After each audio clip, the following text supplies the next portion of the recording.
আসসালামু আলাইকুম। দেখেন দেলাওয়ার হোসেন সাঈদীর ভবিষ্যৎবাণী কীভাবে মিলে গিয়েছে। সম্পূর্ণ ভিডিও দেখে তারপরে কমেন্ট করবেন। এ কাম আমরা করি না। আমরা গোপন আন্দোলন কেন করব? জামাত ইসলামের দুঃখটা কি গোপন আন্দোলন করা? গোপন আন্দোলন তো ওরাই করবে যার কোনো পায়ের নিচে জমিন নাই, দল নাই, লোক নাই, নেতা নাই। ওদের দরকার, আমার দরকার আছে? জামাত ইসলামী নাই কোথায়? রাজধানী থেকে শুরু করে প্রত্যন্ত অঞ্চল পর্যন্ত যেখানে যান সেখানে জামাত ইসলামী। জামাত ইসলামী বিগত অর্ধ শতাব্দী ধরে এই বাংলাদেশের জমিনে রাজনীতি করে আসতেছে। 60-এর দশক থেকে শুরু করে এমন কোন গণতান্ত্রিক আন্দোলন নাই যেই আন্দোলনের প্রথম লাইনে জামাত নেতৃবৃন্দরা যুদ্ধ করে না। পার্লামেন্টে রয়েছে জামাতের সম্মানজনক সদস্য সংখ্যা, রয়েছে মন্ত্রী।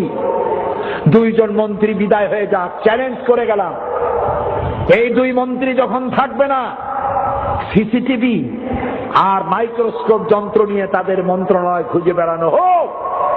একটি পয়সার স্বজনপ্রীতি, দুর্নীতি খুঁজে পাওয়া যাবে না, যাবে না, যাবে না। কাজী চ্যালেঞ্জ করে লাভ নাই। জামাতকে উৎখাত করা যাবে না। আলহামদুলিল্লাহ, তোমরা পত্র পত্রিকায় বরং আমাদের উপকার করতেছ। প্রত্যেক দিন সমানে জামাত আর শিবিরের বিরুদ্ধে সমানে হেডিং আসতেছে। তোমরা কয়েকশো কোটি টাকার প্রচার আমাদের করে দিয়েছো ইতিমধ্যে। আল্লামা ইকবাল বলেছেন, গাছের ঝরা পাতা মাটিতে পড়েছে। এই ঝরা পাতাগুলো দেখে আল্লামা ইকবাল বলছেন, ঝরা পাতা, ঝড় থেকে ভয় পেও না, এ ঝড় এসেছে তোমাকে মাটি থেকে উপরে উঠাবার জন্য।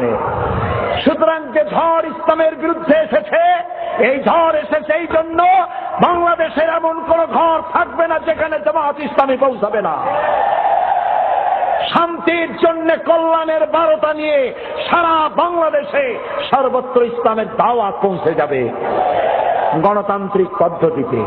শুনিয়ে যাই কোরআন সামনে নিয়ে আপনাদেরকে, এই গণতান্ত্রিক পদ্ধতি মধ্য দিয়ে কোরআনের আইন বাংলাদেশে প্রতিষ্ঠা করার জন্য যদি 100 বছর জামাত ইসলামীকে অপেক্ষা করতে হয়, জামাত ইসলামী 100 বছর অপেক্ষা করবে, তবুও সন্ত্রাস এবং চরম পন্থা অবলম্বন করবে না, করবে না, করবে না।